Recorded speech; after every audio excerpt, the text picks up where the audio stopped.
അല്ല, കോൺഗ്രസിലേക്ക് പോകുന്നു അല്ലെങ്കിൽ ഞാൻ വേറെ എവിടെയെങ്കിലും പോയി എന്നുള്ള ചർച്ചകൾക്കൊന്നും ഒരു പ്രസക്തിയില്ല.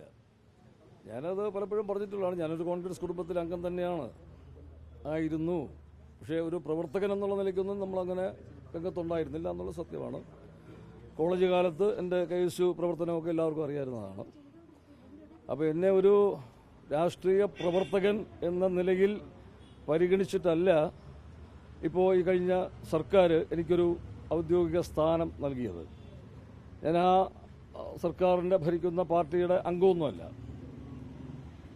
അവിടെ 2022 കോടിയേരി ബാലകൃഷ്ണൻ സഖാവ് സെക്രട്ടറി ആയിരുന്ന സമയത്ത് ആണ് എനിക്കങ്ങനെ ഒരു നിയമനം വന്നത്. 2022 ഞാൻ കോളേജ് കാലത്ത് എന്ന് പറയുമ്പോൾ ഒരു 35 വർഷം മുമ്പ് ഈ ഒരു KSU പാനലിലൊക്കെ മത്സരിച്ച ആൾ.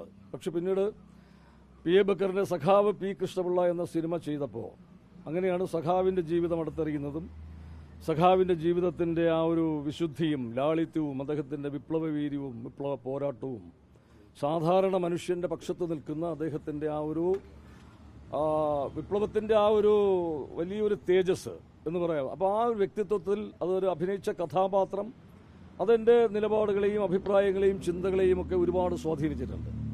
അങ്ങനെയാണ് ശരിക്കും കമ്മ്യൂണിസം എന്താണെന്ന് അറിയാൻ ശ്രമിക്കുന്നു. ഇപ്പോൾ കമ്മ്യൂണിസത്തെക്കുറിച്ച് പഠിക്കുന്നു. അതൊരു വലിയ വിമോചന ഒരു ശാസ്ത്രമാണ് കമ്മ്യൂണിസം. എല്ലാ മനുഷ്യർക്കും ഒരു തുല്യത വിഭാവനം ചെയ്യുന്ന, എല്ലാ മനുഷ്യർക്കും നല്ലൊരു നാളെ വിഭാവനം ചെയ്യുന്ന, എല്ലാ മനുഷ്യരുടെയും ഒരു വിമോചനത്തിൻ്റെ, തൊഴിലാളി വർഗത്തിൻ്റെ, അധ്വാനിക്കുന്നവൻ്റെ, പാവപ്പെട്ടവൻ്റെ, ദരിദ്രൻ്റെ പക്ഷം നിൽക്കുന്ന, ജനങ്ങളുടെ പക്ഷം നിൽക്കുന്ന അങ്ങനെ ഒരു വലിയ പ്രത്യയശാസ്ത്രം. ആ പ്രത്യയശാസ്ത്രത്തോട് എനിക്കിന്നും ഇപ്പോഴും എപ്പോഴും അനുഭവമുണ്ട്. അതൊരിക്കലും എൻ്റെ മനസ്സിൽ നിന്നൊരിക്കലും മായാൻ പറ്റാത്ത ഒന്നാണ്. പക്ഷെ എന്ന് പറയുന്നത് ഞാൻ ഏതെങ്കിലും ഒരു പ്രസ്ഥാനത്തിൻ്റെ ഭാഗമായി പ്രവർത്തിക്കുന്ന ഒരാളല്ല. അപ്പോൾ എൻ്റെ ആ ഒരു ഇടതുപക്ഷ ഒരു ചിന്ത അല്ലെങ്കിൽ അങ്ങനെ ഒരു ആശയങ്ങൾ ഉള്ളിലുള്ള ഒരു വ്യക്തി എന്ന നിലയ്ക്ക് തന്നെ എൻ്റെ ചില ലേഖനങ്ങൾ, അത് ഇന്ധന വില വർധനവിനെക്കുറിച്ച്, കർഷക സമരത്തെക്കുറിച്ച്, അതുപോലെ ഫാസിസത്തിന് എതിരെ ഇങ്ങനെയുള്ള ചില മനുഷ്യപക്ഷ നിലപാടുകളുമായിട്ടുള്ള ചില ലേഖനങ്ങൾ ചില പത്രമാധ്യമങ്ങളിൽ വന്നു. അത് ദേശാഭിമാനി ഉൾപ്പെടെയുള്ള പത്രങ്ങളിൽ വന്നു. അപ്പോൾ ഇതൊക്കെ കാണുമ്പോൾ സഖാവ് കോടിയേരി ബാലകൃഷ്ണൻ സഖാവ്, അതുപോലെ ഒരു P കൃഷ്ണപിള്ള ദിനത്തിന് ഒരു ഓഗസ്റ്റ് 19 ദേശാഭിമാനിയുടെ എഡിറ്റോറിയൽ പേജിൽ സഖാവ് എന്നെ ഈ ഒരു കമ്മ്യൂണിസ്റ്റ് ആശയത്തിലേക്ക് നയിച്ചു എന്ന് പറയുന്ന ഒരു ലേഖനം അത് ഞാൻ എഴുതുകയുണ്ടായി. അപ്പോൾ എൻ്റെ ഒരു നിലപാടുകളും ഒക്കെ അത് പ്രസ്ഥാനവുമായി ചേരുന്ന ഒന്നാണ് എന്ന് തിരിച്ചറിഞ്ഞിട്ട് എൻ്റെ ഈ നിലപാടുകൾ, അഭിപ്രായങ്ങൾ, ഈ ശക്തമായ ചില പ്രതികരണങ്ങൾ ഇതൊക്കെ കണ്ടിട്ടാണ് സഖാവ് നമ്മുടെ കോടിയേരി സഖാവ് എന്നെ ഈ ഒരു പദവിയിലേക്ക് നിയമിച്ചത്.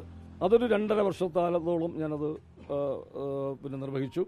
അപ്പോഴാണ് നമ്മുടെ മുൻ ചെയർമാൻ്റെ ആ ഒരു ചെറിയ ഒരു വിഷയത്തിൽ ബന്ധിച്ച് അദ്ദേഹം ആ സ്ഥാനത്ത് നിന്ന് മാറുന്നു. അപ്പോൾ ഒരു താൽക്കാലികമായ ഒരു ചുമതല ആ സമയത്ത് അത് എന്നിലേക്ക് വന്നു ചേരുകയാണ്. അപ്പോൾ ഇതൊന്നും ഞാനിതിൻ്റെ പുറകെ ആവശ്യപ്പെട്ടതൊന്നുമല്ല, അതെനിക്ക് വന്നതാണ്. ഒരു പ്രത്യേക സാഹചര്യത്തിൽ ആ ചുമതലയിലേക്ക് വന്നു. അത് ചെയർമാൻ്റെ പദവിയാണ്.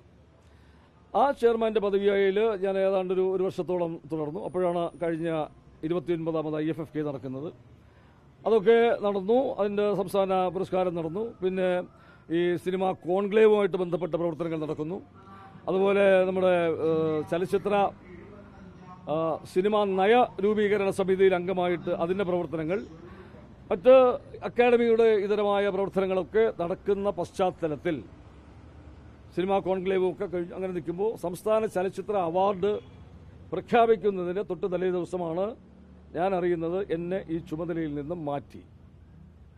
അത് എന്താണ് കാരണമെന്നൊന്നും ആരും ഇതുവരെ പറഞ്ഞിട്ടില്ല. പക്ഷേ പത്രമാധ്യമങ്ങളിൽ നിന്നും എൻ്റെ മറ്റടുത്ത ചില പാർട്ടിയുമായി ബന്ധപ്പെട്ട ചില സുഹൃത്തുക്കളിൽ നിന്നുമൊക്കെ അറിഞ്ഞത് കുറച്ച് മുമ്പ് ഒരു 5-6 മാസം മുമ്പ് മസ്കറ്റ് ഹോട്ടലിൽ നടന്ന ഒരു ചടങ്ങ്, അത് വളരെ അനൗപചാരികമായ ഒരു സംഭാഷണമാണ്. നമ്മൾ കൊച്ചിയിൽ ഈ ഡിസംബർ 20 നടന്ന ഒരു സാംസ്കാരിക സംഗമം, അന്താരാഷ്ട്ര സാംസ്കാരിക സംഗമം, അതിൻ്റെ ഒരു ആലോചനാ യോഗം സഖാവ് MA ബേബി അദ്ദേഹം അഖിലേന്ത്യാ സെക്രട്ടറിയായി ചുമതലയെടുത്തപ്പോൾ നമ്മുടെ ആദരണീയനായിട്ടുള്ള സാംസ്കാരിക മന്ത്രി സജി ചെറിയാൻ തുടങ്ങി അവരൊക്കെയുള്ള ഈ സാംസ്കാരിക സ്ഥാപനങ്ങളിലെ കുറച്ച് പ്രധാനപ്പെട്ട ആൾക്കാർ മാത്രമുള്ള ഒരു ബ്രേക്ക്ഫാസ്റ്റ് ഒക്കെ നൽകിക്കൊണ്ടുള്ള ഒരു ചെറിയൊരു അനൗപചാരികമായ ഒരു സംഭാഷണം. അവിടെ വെച്ചിട്ട് പല കാര്യങ്ങളുമൊക്കെ നമ്മൾ സംസാരിക്കുന്നു. അപ്പോൾ ഇങ്ങനെ ഒരു മാനവികതയും മനുഷ്യസ്നേഹവും സഹജീവി സ്നേഹവും ഒക്കെ വിളംബരം ചെയ്യുന്ന ഒരു അന്താരാഷ്ട്ര ഒരു സാംസ്കാരിക സംഗമം കൊച്ചിയിൽ നടക്കുകയാണ്. അതിൻ്റെ കാര്യങ്ങളൊക്കെ പറയുന്നു. അപ്പോൾ പെട്ടെന്ന് ഞാൻ ഒരു അഭിപ്രായമായിട്ട് പറയും. പല കാര്യങ്ങളും നിങ്ങൾ പറഞ്ഞ കൂട്ടത്തിൽ ഞാൻ പറഞ്ഞു, ഇങ്ങനെ കുറച്ച് കാലമായിട്ട് ഈ സെക്രട്ടേറിയറ്റിൻ്റെ മുമ്പിൽ ഈ ആശാ വർക്കർമാർ എന്ന് പറയുന്ന കുറച്ച് പേര്, നമ്മുടെ പ്രിയപ്പെട്ട കുറച്ച് സഹോദരിമാർ, അവർ ഇങ്ങനെ സമരം ചെയ്യുകയാണ്. അപ്പോൾ അവർ എന്താണ് തലമുട്ടയടിച്ചും മുട്ടിലഴിഞ്ഞും അവിടെ പിന്നെന്താണ് കഞ്ഞി വെച്ച് കുടിച്ചും നിരാഹാര സമരം ഇങ്ങനെ നടത്തുന്നത്, അതൊരു ഇടതുപക്ഷ ഗവൺമെൻറ്റിൻ്റെ മുമ്പിൽ വന്ന് അവരിങ്ങനെ അത് ചെയ്യുകയാണ്. അതൊരിക്കലും നമ്മളതിങ്ങനെ നീട്ടിക്കൊണ്ടു പോകുന്നത് ശരിയല്ല.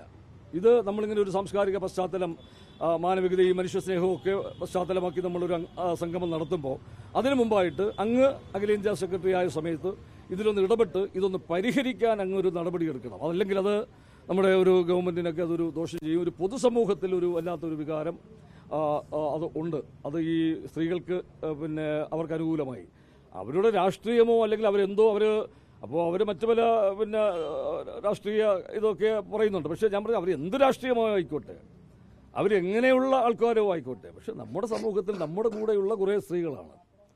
അപ്പോൾ അവരുടെ സമരം ഒരിക്കലും നമ്മൾ എന്ത് കാരണം പറഞ്ഞാലും അത് നീട്ടിക്കൊണ്ടു പോകുന്നത് ഉചിതമല്ല. എത്രയും പെട്ടെന്ന് അത് പരിഹരിക്കണം, അത് അങ്ങ് ഇടപെടണം എന്ന് വളരെ സതുദ്ദേശത്തോടെ പോസിറ്റീവായി പറഞ്ഞ ഒരു കാര്യം മാത്രമാണത്.